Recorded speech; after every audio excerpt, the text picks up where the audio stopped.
Mokiniai, bendradarbiaudami grupelėse, juda nuo vienos stotelės prie kitos, atrasdami užduotis. Kolektyvinis mokinių mąstymas ir dalinimasis įžvalgomis sudaro sąlygas veikti kartu skirtingus poreikius ir gebėjimus turintiems mokiniams. Dirbdami grupėse, mokiniai diskutuoja, ieško sprendimų ir moko vieni kitus.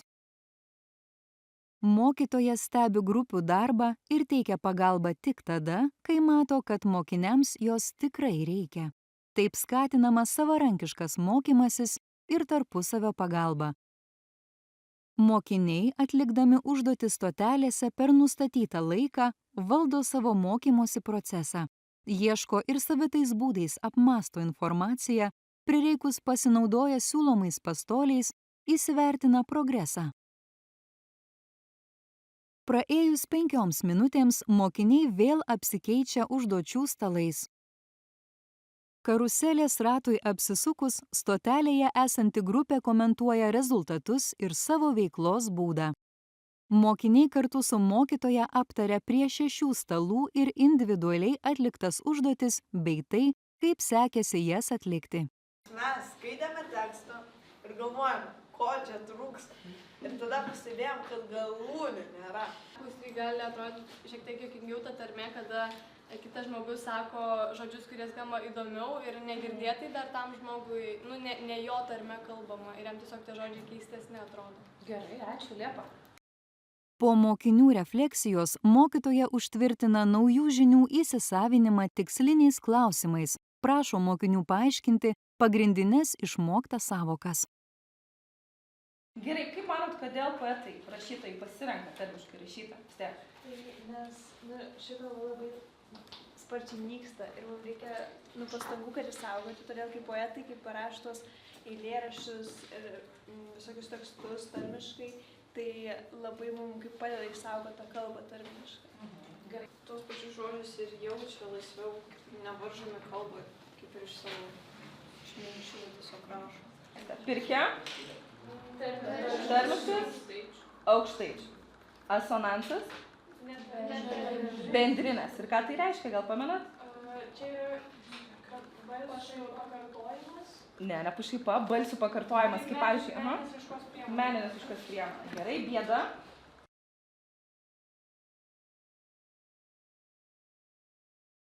Mokiniams pristatoma nauja užduotis – sukurti kalbos pavyzdį pietinių šiauliškių šnekta ir pristatyti jį pasirinktų būdu.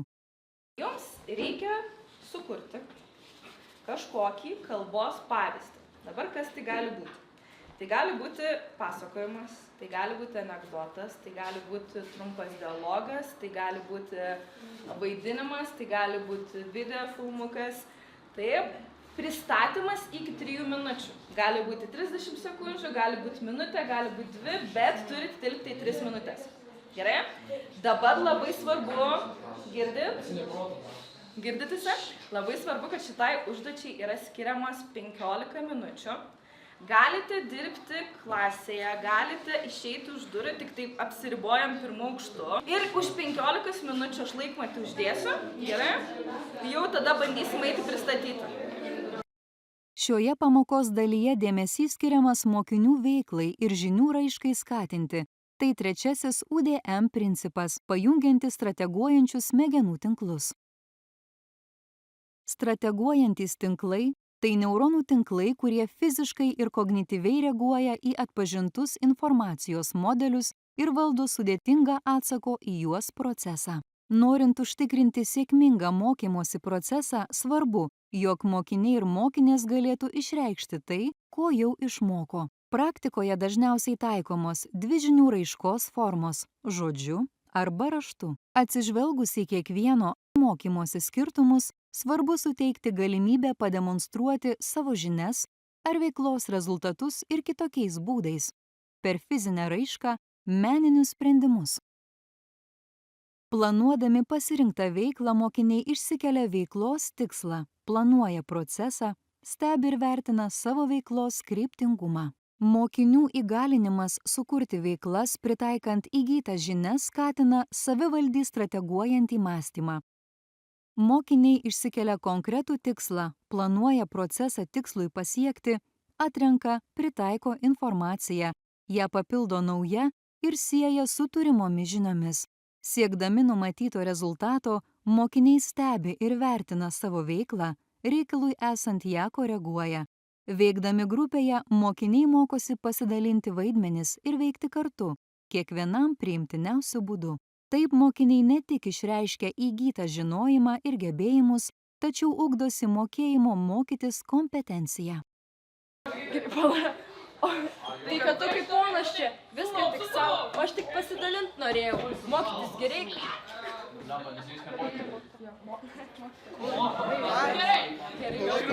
Aš kažkur ne. Ai, jo, gerai užteks. Juozai, kitą kartą rašykis į savo sąsiuvinį. Man nekirsk iš peties. Geriau išmok supras, kad saulietis kūrybingas žmogus. O gal tiesiog aš ir tu mes turim susižvalgyti tais tokiais pečiais. Kažką tokio. Nu gerai jau, kitą kartą piešiu sąsiuvinį, nerašysiu. Ne, Juozai, gal geriau jau rašyk. Toliau pamokoje mokiniai pristato grupinio darbo rezultatus. Mokiniai pademonstruoja savo žinias pasirinktais kūrybiškais būdais. Pristatymo trukmė iki 3 minučių. Kai suteikiama galimybė pasirinkti priimtiniausią iš pateiktų užduočių, mokiniai gali pritaikyti įgytas žinias naujuose kontekstuose, o pedagogai gauna žinių apie tai, kokiais būdais mokinys ar mokinė išmoksta naują informaciją. Pirmoji komanda sukūrė vaidinimą. Juozai, kiek galima? Tu vėl mano visą sąsiuvinį apipaišei. Tai ko nesakei anksčiau, aš gi rašiau, o tu tulėjai kaip sūris su pelėsiais. Bet čia juk mano sąsiuvinis.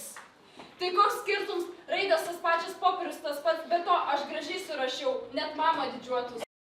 Antroji komanda taip pat pasirinko vaidinimo formą. Maitė. Ką? Buvom anam mieste, tai ten mums sakė, telšiai, čia į šitą pusę važiuojant. Aš noriu pasakyti, kad čia man melavo, ne? Nu, matomai, tada melavo tas kaimėtėlis. Nu gerai, žinokit. Trečioji komanda šmaikščiai suvaidino šiauliečių ekskursiją autobusu į Vilnių. Va šiauliečiai, o čia Vilniaus arkikatedra. Kas čia per varpas? Ana Šiauliuose geresnį mačiau. Nu dar čia pilis stovi kažkokia. Nu nežinau, pas mane mama kalendoriai kažkokia geresnė buvo. Na, o čia kairėje galite matyti Vilniaus nerį. Ketvirtoji grupė sukūrė ir tarmiškai paskaitė istoriją. Pėdino per Mako Draivo Tautvyt, anas per langelį pamat pons Kristups, jis iškišė savo smegeninę, buv pasiruošęs priimti jaunuolio užsakymą. Tautvė buv labai labą gerą nuotaiką. O štai penktoji grupė sukūrė filmuką.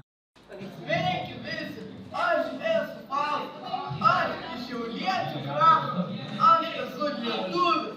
Šiandien aš jums papasakosiu savo sukurtą, tikrai ne ChatGPT sugeneruotą anekdotą. Stebime, kad daugelyje pristatymų mokiniai pasitelkia humorą. Taip atsiskleidžia mokinių kūrybingumo, saviraiškos būdai. Be to, humoro elementai sudomina kitus klasės draugus, stebinčius pristatymą. Tai kuria labiau įtraukiantį mokymosi procesą, skatina mokymosi džiaugsmą. Remiantis UDM prieiga, tai prisideda prie emocinių neuronų tinklų smegenyse aktyvavimo.